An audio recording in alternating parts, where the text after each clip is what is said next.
No stranger to chaos and disorder, Donald Trump is rather predictably delighting in what's happening in Iowa this afternoon. More than a dozen tweets and retweets since last night on the topic, several of them insinuating some kind of sinister activity.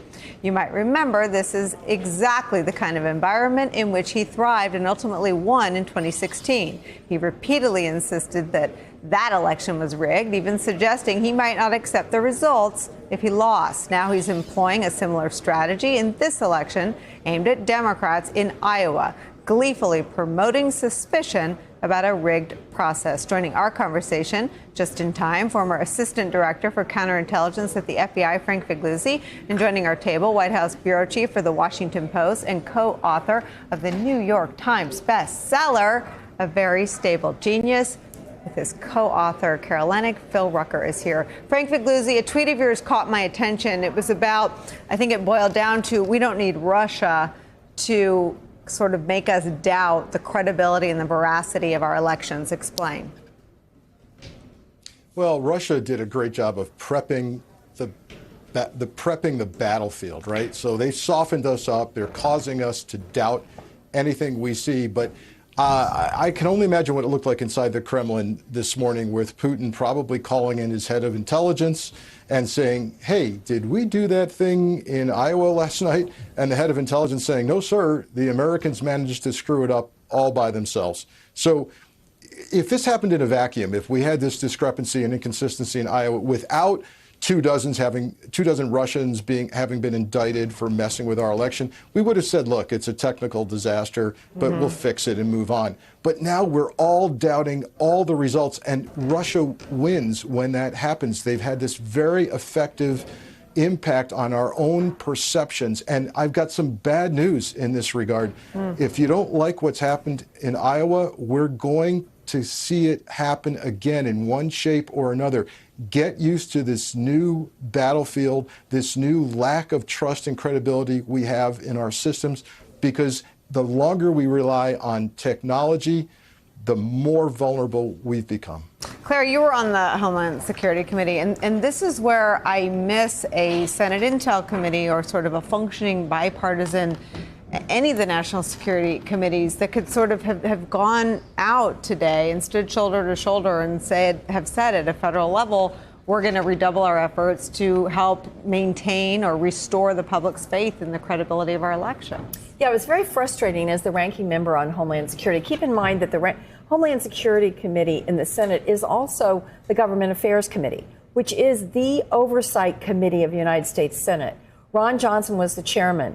I kept pushing and prodding and writing him letters.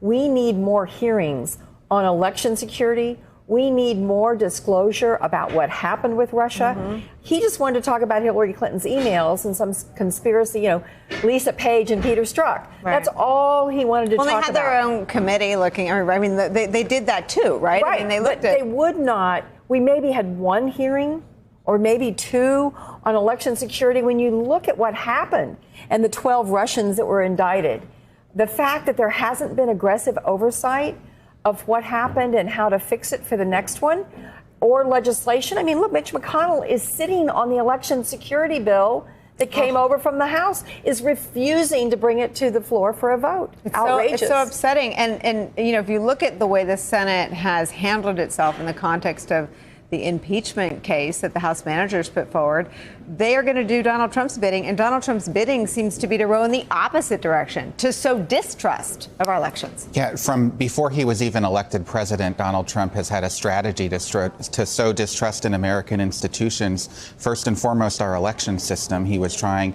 to do that on the campaign trail in the fall of 2016.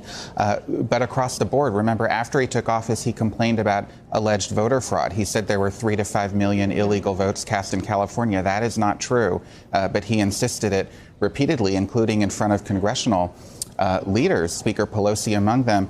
And this is just more evidence for him to create doubt about our elections throughout this campaign year this year, so that when the election happens in November, his supporters may believe that the results aren't to be believed. It's a terrifying prospect. You've also got some reporting, you and your colleagues today, about an emboldened Donald Trump. I kind of have a hard time imagining, other than streaking across the South Lawn, what that would even look like. I mean, he functions as we don't want to imagine that.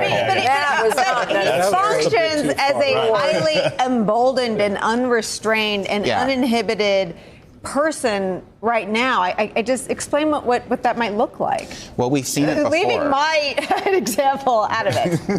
We've seen before, after the Mueller investigation concluded, for example, when the president feels like he gets off without the accountability that his actions may have deserved, he feels emboldened. He pushes through the guardrails. The guardrails at this point are gone. There is no Jim Mattis at the Pentagon. There is no John Kelly or Raven Reince Priebus as the chief of staff at the White House. And the expected acquittal tomorrow in the Senate is just another step that our reporting shows is likely to embolden him and make him trust his own impulses and instincts and feel like there's nothing that can stop him. Real quick, and that's largely because he's not being held accountable anywhere along the way. So you take accountability out of the system. That's the ultimate guardrail. That's not an individual. It is the entire piece. You get what you get. All right, I want to explain what we're waiting for now. Ahead of the first results being released out of the Iowa caucuses from last night, that's expected at 5. But ahead of that, the chairman of the Iowa State Democratic Party is expected to come out. When he starts speaking, we'll take you to that. But Frank Figliuzzi, I want to just come back to you. I want to see if you can sort of stitch together what feel like disparate dots. But the president was just impeached by the House of Representatives for trying to cheat in the 2020 election. The first contest in the Democratic primary of 2020 is now, as Claire McCaskill and Jason Johnson have said, forever sort of stained with an asterisk. What is the sort of role for law enforcement or for Congress or for local officials in terms of right now, today, reassuring the public's faith in the credibility of American elections?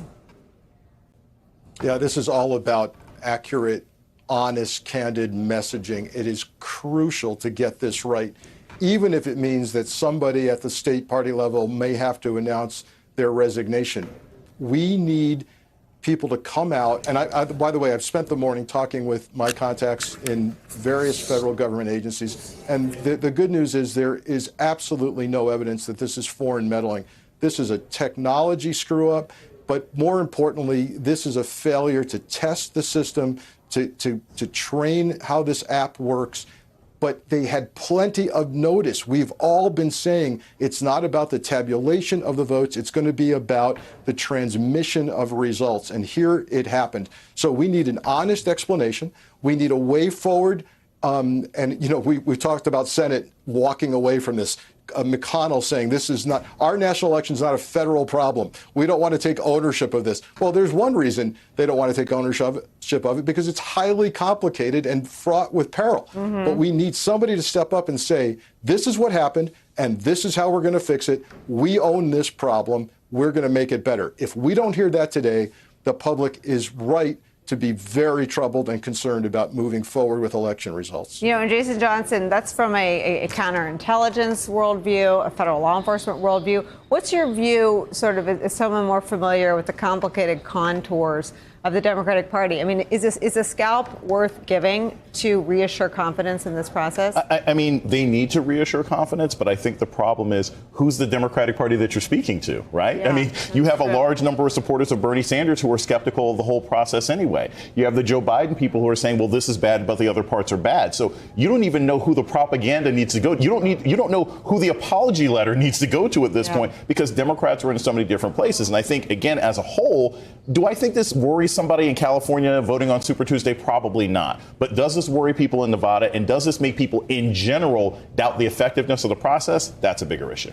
And other than sort of gleefully enjoying the mess of all this, is the Trump campaign picking up anything about this murky field? I mean, we reported that Mike Bloomberg made a decision to double down and to spend more, to advertise even, I don't even know what doubling infinity looks like in terms of the math there. But, you know, this seems to be strengthening some of the people that Donald Trump should be most nervous about.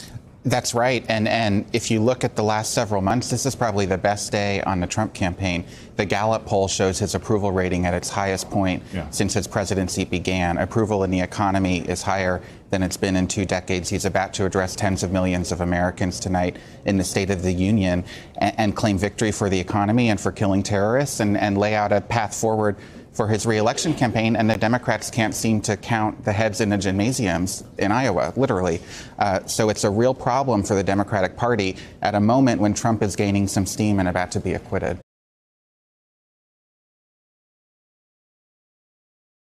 Hey there, I'm Chris Hayes from MSNBC. Thanks for watching MSNBC on YouTube. If you want to keep up to date with the videos we're putting out, you can click subscribe just below me or click over on this list to see lots of other great videos.